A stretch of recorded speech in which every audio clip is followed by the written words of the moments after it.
আমাদের ভাগ্য যে আমরা ঠাকুর ধরেছি এবং সৎসঙ্গের আশ্রয় পেয়েছি। ঠাকুর যেটা বারে বারে বলেছেন, সৎসঙ্গের আশ্রয় পাওয়াটাই হচ্ছে সব থেকে বড় জিনিস। সদ্গুরু শরণাপন্ন হলাম, সদ্গুরু শরণাপন্ন সৎ নাম মনন করো, সৎসঙ্গের আশ্রয় গ্রহণ করো, তোমার উন্নয়নের জন্য তোমায় চিন্তা করতে হবে না। এত গ্যারেন্টি এত সুন্দরভাবে কোনো মহাপুরুষ কখনো এসে বলে যাননি। তুমি জয়েন করো, যোগ তো দাও, সৎনাম তো মনন করো।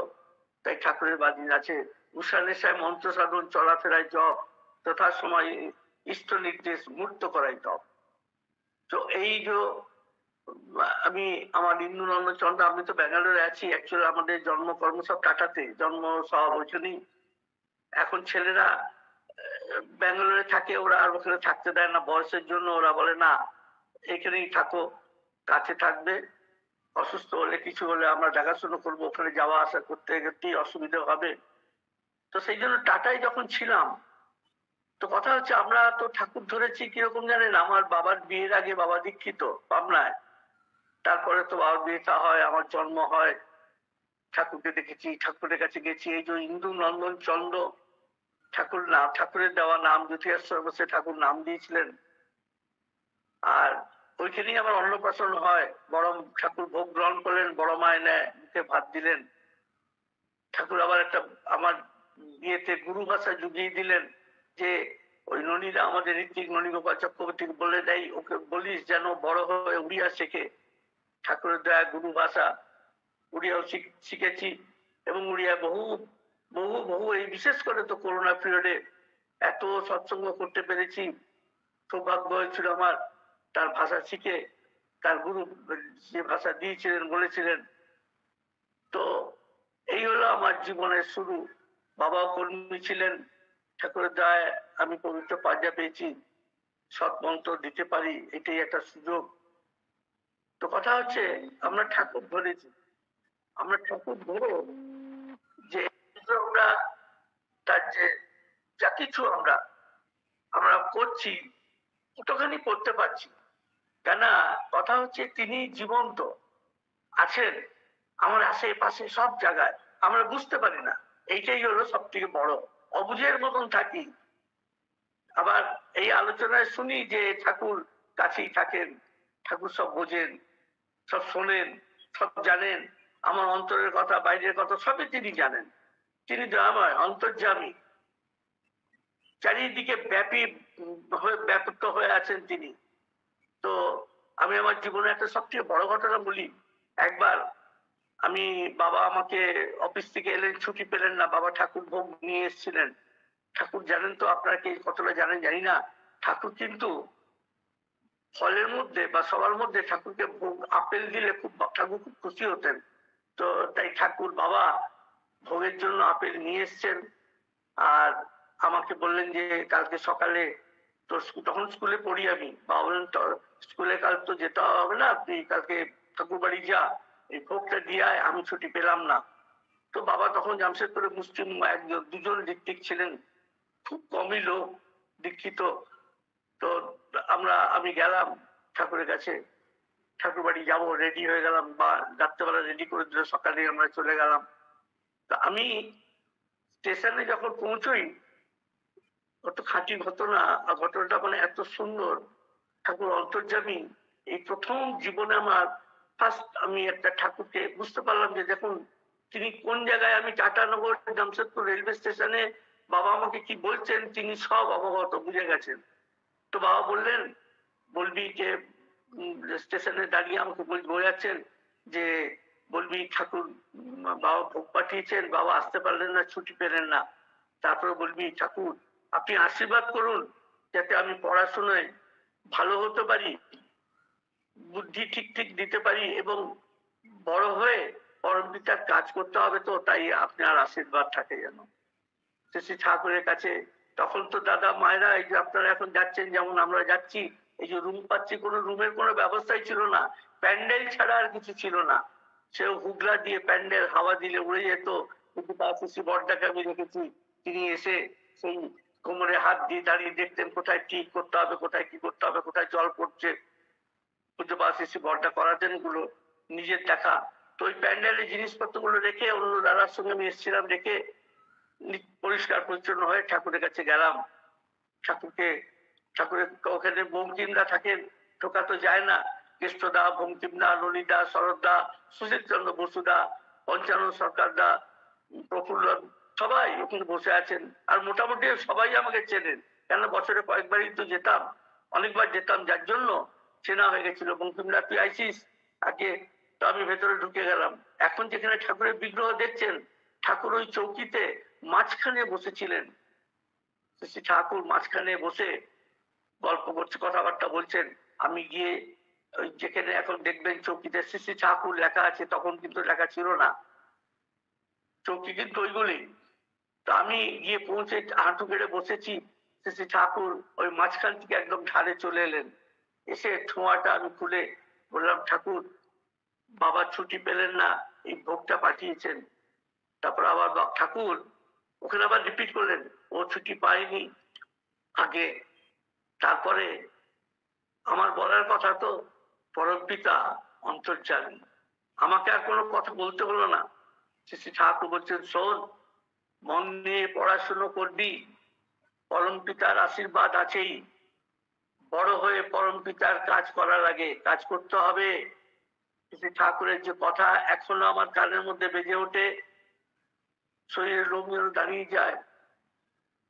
কেমন যেন একটা, আমি ওই যে বলার পরে ঠাকুর বললেন যে কথাটা আমি বলতাম, সে কথাটা তিনি বলে দিলেন। বলার পরে আপনারা বুঝতে পারছেন আমার মনের অবস্থা, শরীরের অবস্থা কি হতে পারে। আমার যেন মনে হচ্ছে পায়ের নিচের থেকে মাটি নেই, আমি শূন্যে আছি। তারপরে কৃষ্ণদা ওখান থেকে আমাকে ইশারা করছেন হাত দিয়ে যে তুমি যাও। আমি ঠাকুরকে প্রণাম করে ওখান থেকে বেরিয়ে এলাম, বলো বড় বউকে দিয়ে দে। তা আমি ওখান থেকে যাচ্ছি বড় মার ঘরের দিকে। ওইখান থেকে ঠাকুরকে আমি দেখছি ঘুরে ঘুরে। ফার্স্ট টাইম দেখলাম ঠাকুর অন্য মনস্ক ছিলেন, অন্যদিকে তাকিয়েছিলেন। সেকেন্ড টাইম যখন তাকালাম তখনও অন্যদিকে। থার্ড টাইমে যখন তাকালাম, চোখাচোখি হলো। ঠাকুরের সেই মুচকি হাসি যে তুই আমাকে বলবি, আমি জানি সব, যা। তারপরে আমি ওখান থেকে চলে গেলাম। দাদা মায়েরা, এই হলো তিনি অন্তর্যামী, আমাদের অন্তরের কথা, আমাদের সব মনের কথা, ব্যথা সবই বুঝেন। কিন্তু এই যে ব্যথা পাই, কষ্ট পাই, সবই তো আমার কর্ম। তিনি কিছুই দেন না, তিনি বরং সুরাহা করার জন্য, ভালো করার জন্য আমাদের রাষ্ট্র, আমাদের যা যা কিছু করার জন্য দিয়ে দিয়েছেন। যে যজন যাজন ইষ্টমিত্র সস্তান সদাচার পরায়ণে থাক, সব তোর হবে, সবই তোমার হবে, সব জিনিস দিয়ে তুমি উদ্ধার পাবে, কোনো অসুবিধা হবে না। এই কষ্ট পাবার মূলেই কিন্তু আমরা। তাই ঠাকুর যে নাম দিয়েছেন, ওই যে কথাটা বললাম, উষা নিশার মন্ত্র সাধন চলাফেরায় জপ, যথাসময় ইষ্ট নির্দেশ মুক্ত করাই তপ। দুই ইষ্ট নির্দেশ এখন পূজ্যপাদ শ্রী আচার্য দেব, অবিন্দা, এদের নির্দেশ হচ্ছে আমাদের ডিপি ওয়ার্ক করা। ঠাকুর যখন ছিলেন সশরীরে, তখন এই বাবারা যেতেন, কাছে গিয়ে বসতেন, এবং একটি কথা, যে দীক্ষা যেখানে হচ্ছে, যেখানে সৎমন্ত্র দেওয়া হচ্ছে, তারা ঠিক ঠিক করছে কিনা সেগুলো গিয়ে তাগিদা মারা। এবং আমার বাবা তাই করতেনও। আমার বাবা সকালে ইষ্টবিধি করে, প্রার্থনা করে, এক কাপ চা খেয়ে বাবা বেরিয়ে যেতেন সকালবেলা। যে যে গুরু ভাইদের বাবার মাধ্যমে দীক্ষিত, না দীক্ষিত, যারা দীক্ষিত, কার মাধ্যমে দীক্ষিত, কথাটা দীক্ষা তো ঠাকুরই দেন। তো তিনি ওই ঘুরতেন, ঘুরে 9:30 নাগাদ, 9টা 9:30টার সময় এসে তারপরে তিনি জলখাবার খেতেন। এটা বাবার নিত্যদিন কর্ম ছিল। তো তাই আমাদের এই ডিপি ওয়ার্কের জন্য পূজ্যপাদ শিশু বড্ডা দাদারও নির্দেশ ছিল সেগুলোকে এ করা। এখন আচার্য দেব আমাদের এবং গোবিন্দা আমাদের সোজা সোজা ডাইরেক্ট একদম, এখন কম্পিউটারাইজ যুগ, সুন্দর সুস্থ ভাবে একটা সিস্টেমে তিনি নিয়ে এসেছেন যে এইভাবে করতে হবে, কটা করতে পারলে তুমি, এগুলো তালিকাবদ্ধ হচ্ছে। তাই ঠাকুর আমাদের সবকিছু দিয়েছেন এবং দেবেনও। তিনি ভালো রেখেছেন, ভালো রাখবেনও। এখন কথা হচ্ছে আমরা কতখানি ভালো থাকতে পারবো, আমাদের কর্ম সেটা বলবে।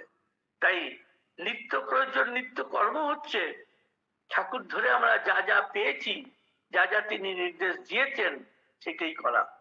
যেমন সত্যানুসারে প্রথমেই বলে দিলেন, অর্থমান যশ ইত্যাদি পাবার আছে ঠাকুর সাজা। ভাই ও সব কিচ্ছু হবে না।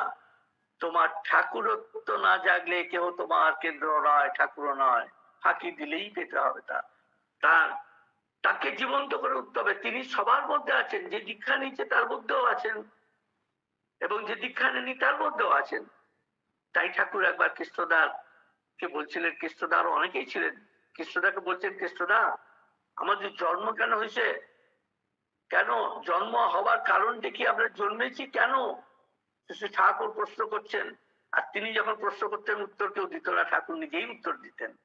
কৃষ্ণদাকে বলছেন, কৃষ্ণদা আমাদের জন্ম হয়েছে স্রষ্টা যে সৃষ্টি করেছে সেই সৃষ্টিকে ভালো পাবার জন্য, সেই সৃষ্টিকে ভালোবাসার জন্য, সেই সৃষ্টিকে জীবন্ত করে তোলার জন্য।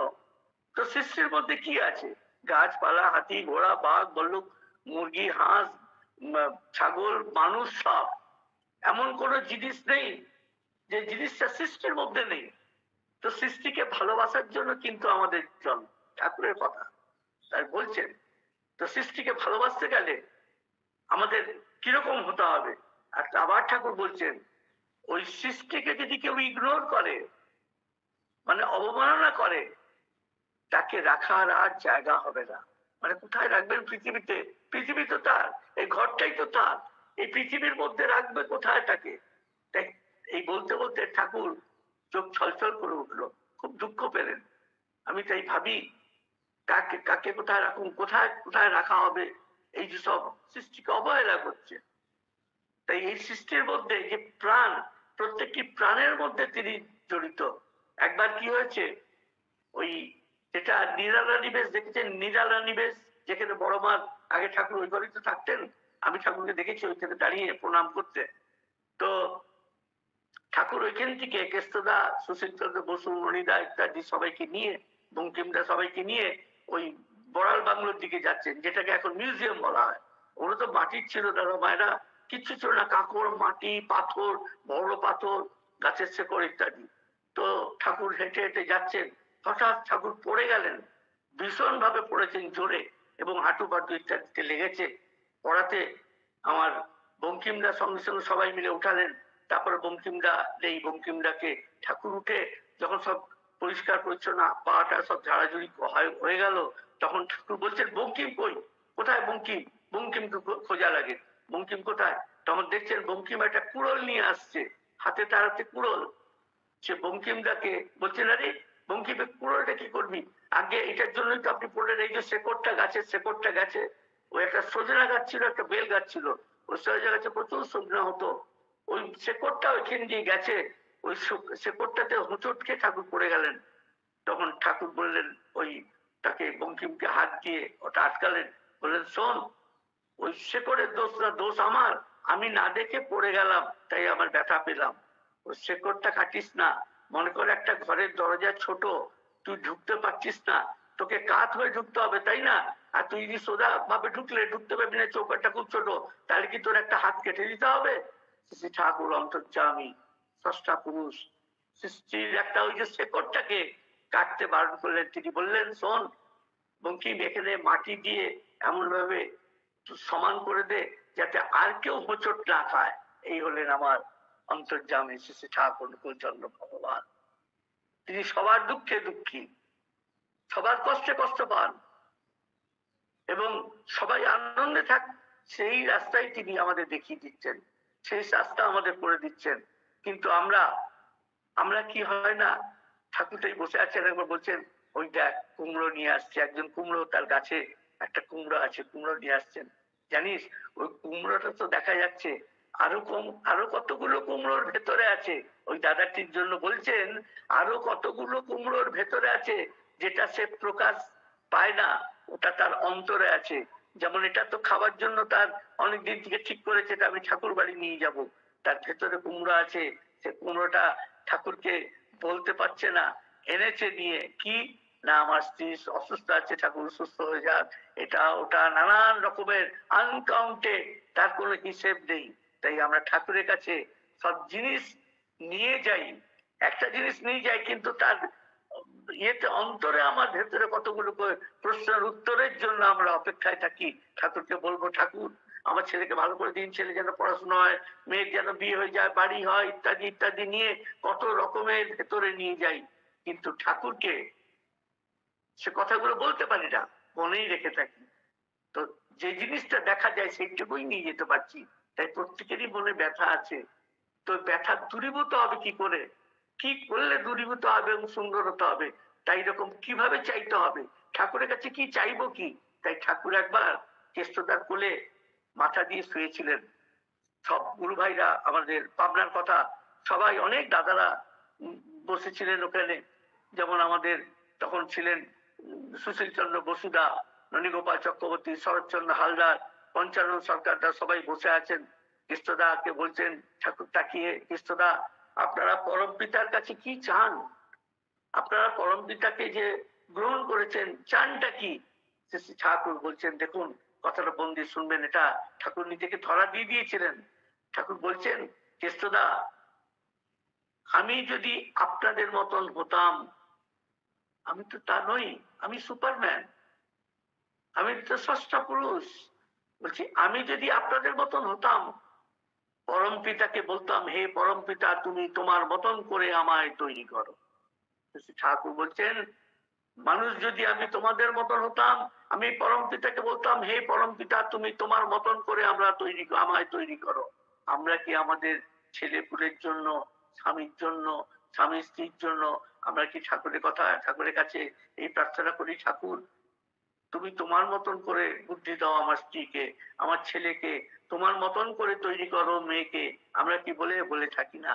আমরা বলি ছেলেকে ডাক্তার হোক, মেয়ে এই হোক, ছেলে ইঞ্জিনিয়ার হোক, নানান ভাবে একটা বাড়ি দোতলা হোক, 3 তলা থেকে 4 তলা হোক, এইরকম ভাবে চাই।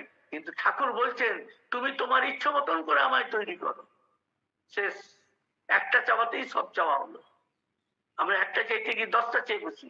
সত্যানুষ্ঠানে আছে না, একটা যাতে চরম হয় তাই করো, এই একটাই হচ্ছে চরম। একটা চরম কি, তুমি তোমার মতন করে আমায় তৈরি করো, তোমার ইচ্ছে যেমন। আর আমার মতন আমি কি তৈরি অবশ্যই তো তিনি জানেন, আমার সুকৃতি কুকৃতি কি তিনি জানেন, আমার কতখানি বুদ্ধি গজাবে তিনি জানেন, তিনি সব জানেন, অন্তর্যামিত।